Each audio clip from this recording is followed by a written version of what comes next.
की तू सुद्धा तत्वाचे उत्पन्न झालास ना ते त्या दैवी तत्वाच्या जोरावरच झालाय. म्हणून मी तुला म्हणते या विश्वाची निर्मिती कुणी केली तू सांग, म्हणजे तुझ्या प्रश्नाचं उत्तर मी तुला देईन. प्रश्न प्रथम तुला आणि या तत्वाला चालतो ते मी पुढे टाकतो ते सोडल्याशिवाय पुढचं मी तुझ्या प्रश्नाचं उत्तरच देणार आहे आणि त्यासाठीच मी तुला प्रश्न केलाय. विश्वविधात्यानं ब्रह्मांडाची निर्मिती केली असं मी का म्हणाले? कारण उत्पत्ती करती देवता म्हणजे ब्रह्मदेव. या विश्वात जीवाचं निर्माण ब्रह्मदेव करतात.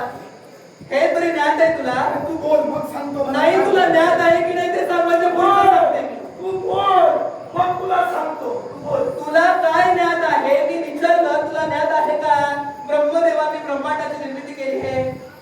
मी तुला ज्ञात नाही म्हणालो, मी तुला सांगणार नाही म्हणालो. नाही तर होय तरी सांग ना मला बाबा. सांग. तू आधी सांगून मोकळी झाली. मी तुला म्हणालो का मला येत नाही, मी सांगणार नाही. मी तुला म्हणालो माझ्या प्रश्नाचं उत्तर दे, तुझ्या प्रश्नाचं. अरे तुला येत नाही असं मी म्हणालेच नाही. माहित आहे का एवढंच विचारलं. जर माहित आहे तर हो सांग, नाही तर नाही सांग. एवढ्या आडेवेळे कामाचे माहित नाही तुला. मी काय बोलतोय तुला समजायचं, तू काय बोलतोय ते तरी कळतंय तुला. मूर्ख आहेस तू. मी काय बोलते मला पूर्णपणे कळते म्हणूनच सांगते तुला. कशाला? कशाला तू? माझी जीवा हासडून काढण्यासाठी तुझ्या मागे मंडळीत इतकं सामर्थ्य नको. कोण तू माझ्या स्वस्तानी आलाय. माझ्या स्वस्तानी आलाय. मी तुझी मी तुझं देणं लागत नाही. मी काय सांगते?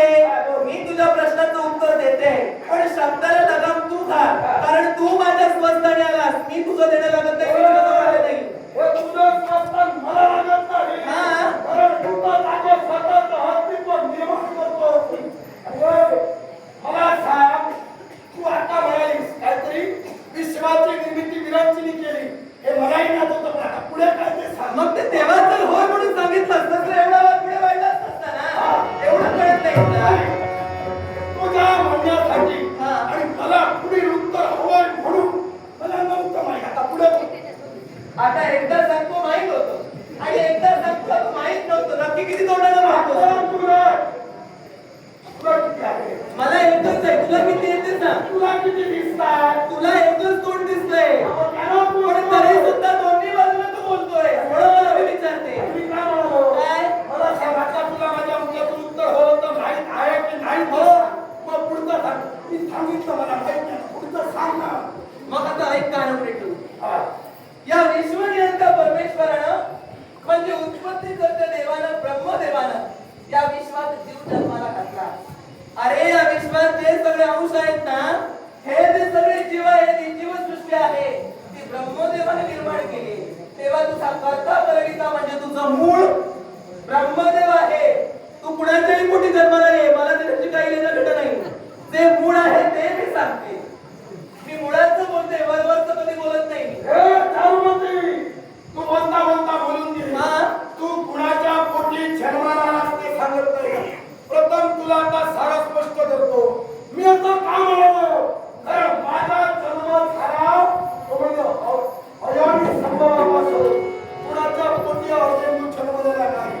दुसरी गोष्ट, मला जन्म देता माझा बाप, माझी पिता सांगतो म्हणजे शुक्राचार्य, तुझा विधाता मला सांगू नको. तुझा जन्मदाता पिता म्हणजे शुक्राचार्य. शुक्राचार्यानं जन्म कोणी दिला हे तरी माहिती आहे तुला? मला सांग, काय? तुझा प्रश्न होता मला जन्म दिला विधात्यानं, तुला जन्म दिला विधात्यानं. ते बाजारात कोणता खाद्य मिळून शब्द बरोबर लागते. माझा जन्म झाला म्हणजे शुक्राचार्यांपासून. उगाच काहीतरी बोलू नकोस. पोपटासारखी मी बडबडत नाहीये. तुझं हे विधान इथे तरी लागू होत नाही. तेव्हा पोपटासारखं तू बडबडू नकोस. ही तुझी पोपटपणची थांबव आणि कशाला आलास ते खरं सांग. आता मी इथं आलो तेव्हा तुझे कान तरी उघडे होते. नक्कीच होते. माझी बरोबर होती बंद. तुझे कान उघडे होते. तेव्हा तुला कळलं इथं आलो भक्ती बंद करायला. अजून काय सांगितलं? आता कसे हात जोडले? कशी भक्ती करणार?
सामान करू.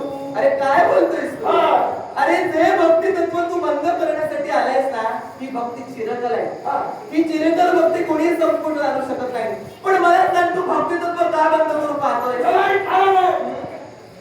आता तुला मगाच सांगितलं, देवतांची भक्ती करतात, देव प्रबंधशाली ठरतात, पण आमच्या ध्यानावर बसतात. आणि तू तुला विचारते का भक्ती करतो? आम्ही भक्ती करतो म्हणून देवता प्रबळ होतात. देवता प्रबळ होतात म्हणून ते तुमच्यावर मात करतात. म्हणजे भक्तीचं तत्व आणि भक्तीचं श्रेष्ठत्व काय हे तुला समजलं. मग आता तुम्ही असं करा, आमच्या प्रमाणे तुम्ही सुद्धा भक्ती करा, म्हणजे देवदत्तावर नक्कीच तुमचा विजय होईल. आमच्या प्रमाणे तुम्ही भक्ती करा, म्हणजे त्या भक्ती सामर्थ्याचे योग्य करून तरी तुम्हाला विजय मिळेल. आता मला कळलं, आमचा वैरी देव आहे आणि त्या देवाचे पाय आम्हाला धरायला लागले. म्हणलं कदाचित तू सुद्धा तुझ्या वैराचे पाय धरून आता तुमचे दानव जर मरता कामा नये तर तुम्हाला पाय धरावे लागणार. आता स्वार्थासाठी जर देवाची तुम्ही भक्ती करू शकता, हे तुमचं म्हणे का पण तुम्ही सांगता, मग तुमच्या स्वार्थासाठी तुमचं दानव म्हणून वाचावं, तुमचे दानव म्हणून नये, पण तुम्ही देवाचे पाय धरू नये का? एकच पर्याय नाहीये आणि हा पर्याय मी निवडला आणि तो पूर्ण मात्र नक्कीच करा. तुझ्यासारखी मुलगी सांगणार आहे. भक्ती तत्व मी बंद करणार नाही. आणि या विश्वात कुमारिकेंचे भक्ती तत्वाचं अस्तित्व तू मिटवण्यासाठी आलास ना, ते सुद्धा मी आता तुला मिटवून देणार आहे. एक गोष्ट लक्षात ठेव, या विश्वातील स्त्री म्हणजे प्रत्यक्ष मायेचं स्वरूप आहे. आदिमाया आदिशक्ती जिच्या स्वरूपात अंश रूपाने वास करते ना, त्या मायेच्या नादी लागू नकोस.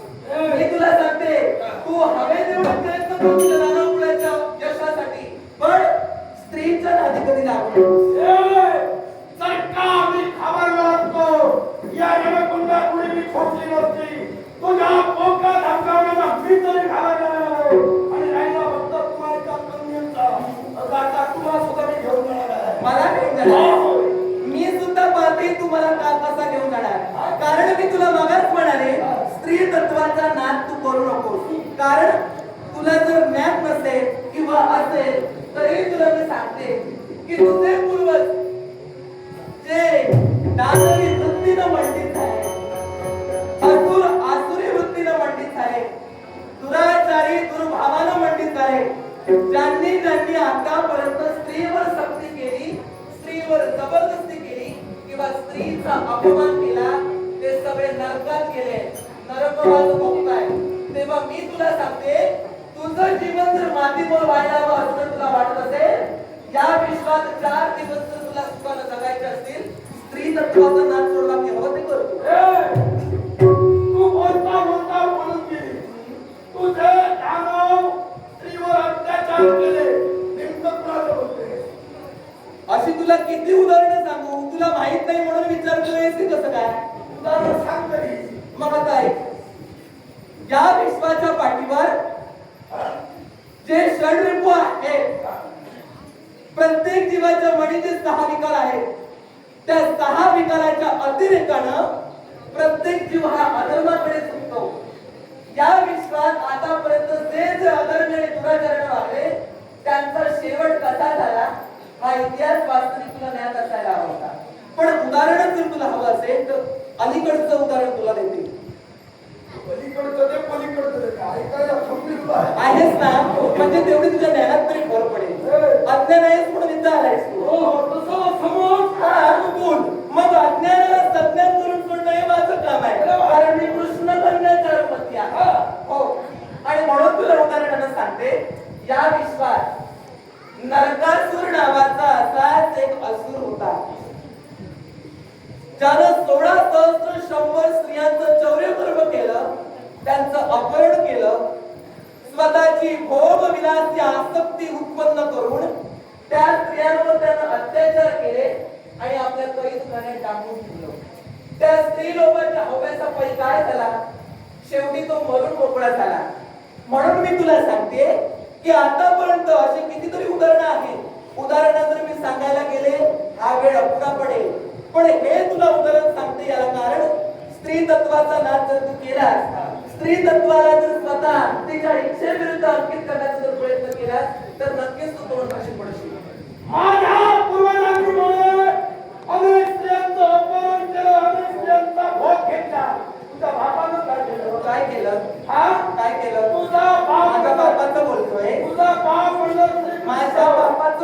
तू? आता बोलच तू. तुझा बाप कृष्ण त्याच्या किती ग पत्नी 16,108. हा मग त्यानं जर एक पत्न्यांचा जर सहवास घेतला मग माझ्या नावाचं काय तुला ए माझ्या पित्याजवळ 16,108 नायिका ज्या आहेत ना त्या जबरदस्तीनं उचलून आणलेल्या नाहीये.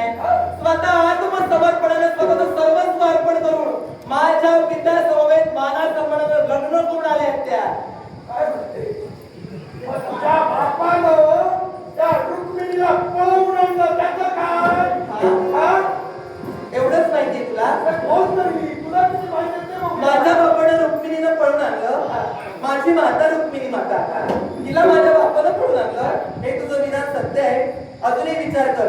सत्य अजूनही विचार कर. सत्य. माझ्या पित्यानं माझ्या मातेला पळून आणलीच नाही. असत्य माझ्या काय जे काही तुझ्या मनात आहे ते सांग. असं मी काय बोललास? हे मी बोलतोय ते माझ्यासाठी जर का सत्य आहे ते तू बोलतोस ते माझ्यासाठी असत्य आहे. हे तू बोलतोयस ते अर्धवट जर बोलला तर त्या गोष्टीचा काही उपयोग नाही. मी जे बोलते ते पूर्णपणे स्पष्ट जाणून घेण्या अगोदर असत्य म्हणून जर सांगशील तर हा आता वाद वाढत जाईल. मी अगोदरच सांगते माझं पूर्णपणे ऐकून घे मगच मी खोटे की खरे हे ठरवू. मी तुला खरा की खोटा ठरवलंच नाही. मी काय मग तू म्हणालो आता काय काय बोलणार? म्हणालो ते वाक्य माझ्यासाठी सत्य ते माझ्या मनात मी सत्य म्हणतो. ते तुझ्याकडून जे येणार ते माझ्याकडून सत्य असणार. तुझ्यासाठी जे सत्य आहे ते माझ्यासाठी असत्य आहे. कारण तू म्हणालास माझ्या पित्यानं रुक्मिणी मातेचं हरण केलं. मुळीच नाही. माझ्या रुक्मिणी मातेनं देवांचं हरण करून आणलं. मग सांग बघू तुझ्याकडे सत्य म्हणा. काय सांगितलं ना? पण पूर्ण माझ्या पित्यानं पळून आणली नाही माझ्या मातेनं पळून आणलं अरे देवाला. पहा, मी तुला विचारलंय तुझ्या बापानं रुक्मिणीचं हरण करून आणलं. तेव्हा मला म्हणाले तुला सांगते आणि सांगितलं माझ्या बापानं नाही माझ्या मातेनं त्यांना एका शब्दात सांगितलं हे तुला कळायला नको का? म्हणलं तुझा बाप हा एका स्त्रीच्या सांगण्यावरून आला तुझा पळून. तुला त्यातलं काही माहितच नाही म्हणून हे नको तसलं काहीतरी बोलतोय. पण तुझा आता मी सांगते ते ऐक. तुला जर पूर्ण माझ्या मातेच्या लग्नाचं रहस्य ऐकायचं असेल तर ऐक. माझी माता रुक्मिणी माता ध्यानी मनी स्वप्ने आशनी शैली भोजनी तिथं क्षणाक्षणाला श्रीकृष्णांचं नामस्मरण घ्यायची. श्रीकृष्ण हे आपल्याला पती म्हणून लावावे अशी तिची मनोमन इच्छा होती. आणि ती इच्छा पूर्ण करण्यासाठी तिचा विवाह सुद्धा गोपाळ कृष्ण म्हणजे माझे पिता यांच्या सोबत ठरला होता. हो बोल बोल नाही माहित तुला? बोल बोल नाही माहित तुला? बोल बोल पुढे बोल. तिचा विवाह गोपाळ कृष्णासोबत ठरला होता. या मुद्द्यावरती तू ठाम आहे. दोन नंबरी ठाम आहे. बोल. माझ्या माता पित्याच्या बाबतीत मी ठाम नसणार तर काय तू ठाम असणार आहे? बोल. माझ्या माता पित्यांची मुलगी मी आहे. मला सत्य माहिती असणार की तुला सत्य माहिती नाही असणार? बोल. तुला सत्य माहिती आहे, तू सत्य बोल. हा, मग असं आहे. माझं सत्य बोल. प्रभू गोपाळ कृष्ण यांच्यासोबत माझ्या मातेचा विवाह ठरला होता. माझ्या आजोबांची म्हणजे रुक्मिणी मातेच्या पितेची तशी संमती सुद्धा होती. पण माझ्या मातेचा बंधू यानं दुसऱ्याच व्यक्ती सोबत लग्न ठरवून मोकळा झाला. आता तूच म्हणाली रुक्मिणी सोबत कृष्णाचं लग्न ठरलं आणि आता तूच म्हणते माझ्या मातेच्या भावानं रुक्मिणीचा विवाह दुसऱ्यासोबत ठरवला. आता सत्य तरी काय? तुला सांगते ते आधी ऐक रे. हा उतावळा नवरा गुडघ्याला बांधून बसला. तुझ्याच मुखातून शब्द बाहेर हो. मातेचा विवाह यांच्यासोबत ठरला होता. अरे मी काय सांगते ते ऐक रे. मी काय सांगते हे काय होतं? तेच सांगते ना मी तुला. ते पूर्ण ऐकायचं अगोदर कसं काय बोलतोस तू? सत्य असतं मग. अरे ते सत्य आहे तेच सांगते मी. कृष्णासोबत ठरला होता. आता तुला सत्य विवाह गोपाळ कृष्ण यांच्या सोबतच ठरला होता. माझ्या आजोबांची संमती सुद्धा होती. पण माझे मामा म्हणजे माझ्या आईचे बंधू यांनी आपला मित्र शिशुपाल याच्यासोबत लग्न ठरवून तो मोकळा झाला. जे लग्न माझ्या मामानं ठरवलं ते माझ्या आईला माहिती नव्हतं आणि माझ्या पित्यानं आईचं लग्न जे देवांबरोबर ठरवलं होतं ते माझ्या बंधूला माहिती नव्हतं. असा त्याचा अर्थ होता. आता पुढे माझी माता जर पूर्णपणे कृष्णमय झाली होती तेव्हा माझ्या मातेचा निर्णय ठाम होता की मी लग्न करायची कृष्ण देवांसमोरच करेन. त्यावेळी कुल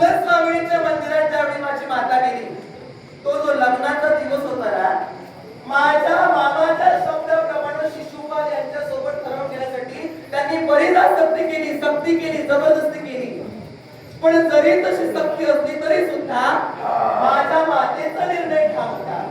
आणि म्हणून त्या लग्न मंडपात ते यादव होते, यादव सेना ठेवून माझे पिताश्री त्या लग्न मंडपात उपस्थित झाले. सगळ्यांशी संवाद केला.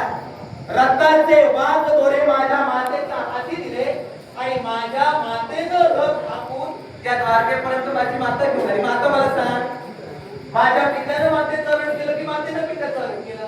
अगं तुझा पिता केला म्हणे सारे यादव घेऊन. पिता त्यानं घनघोर युद्ध केलं. युद्ध का केलं मला त्या सांग. का केलं? का केलं तू सांग. कारण जे मनाविरुद्ध होतं ते मनाविरुद्ध घडवायचं नव्हतं. कोणाच्या मनाविरुद्ध? माझ्या मातेच्या मनाविरुद्ध. आणि श्रीकृष्णाच्या सुद्धा मनाविरुद्ध. कसं मनाविरुद्ध? कृष्णा गेला होता तो निवांत रुक्मिणीला आणण्यासाठी गेला होता का? त्याच्यासाठीच गेला होता. का म्हणतेस तू रुक्मिणीला कृष्णाला आणलं? तिथं कृष्णा गेला का रुक्मिणीला आणण्यासाठी? तर नंतर वाघ हाती कृष्णाला पळवून मला सांगते काहीतरी सांगतोय. तुला काही मान्य जर होत नसेल, माझ्या माता पित्यांचा विवाह कसा झाला ते मी तुला सांगितलं, ते जर तुला मान्य नसेल तर मला काही वाद करायचं नाही. कारण जे सत्य पूर्ण सत्य आहे ते मी त्यांची करणार मला माहिती आहे. तू काहीतरी वादावरच्या गोष्टी आहेत आणि मला येऊन सांगशील पोपट पंची करशील.